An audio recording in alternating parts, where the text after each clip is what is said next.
Hey everyone, this is Alessandro Bruxel for Home Chef Seattle. Today I'll be showing you how to make a traditional chimichurri sauce.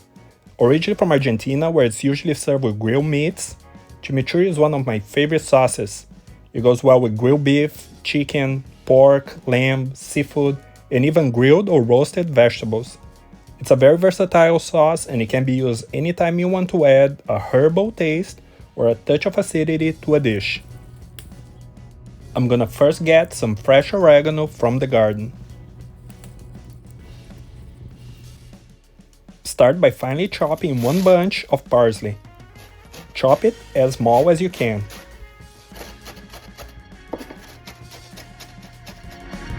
Measure half cup and add it to a bowl. I'm gonna go ahead and add the rest as well.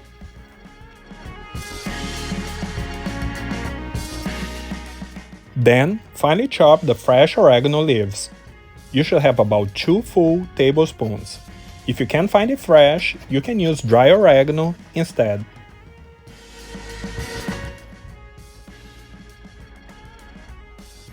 Next, finely dice 1 Fresno Chili. For a spicier version, you can use any hotter chili of your choice. Then, add 4 minced cloves of garlic.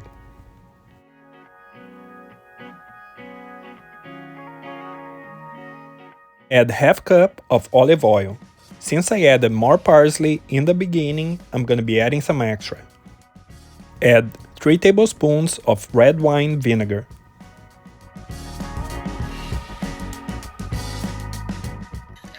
And give it a mix. Mine it is still a little bit thick, so I'm adding an extra drizzle of olive oil. Then season it with salt and fresh ground black pepper. Give the chimichurri a taste and adjust to your liking. I'm adding just a bit more vinegar and I'm also adding some dry chili flakes for heat.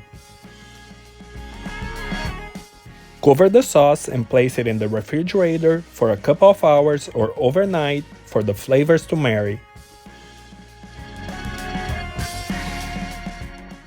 Today, I'm serving it with some shiitake mushroom and truffle cheese risotto, some pepper adobo grilled steak, and some Hasselback shiitake mushrooms that have been cooked with butter and garlic. And then topping it all with the chimichurri sauce. And some scallion flowers for garnish.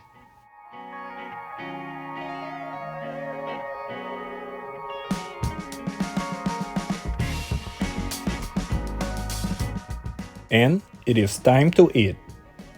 I hope you have enjoyed the recipe. Please don't forget to like it, leave a comment, and subscribe to the channel for more recipes to come.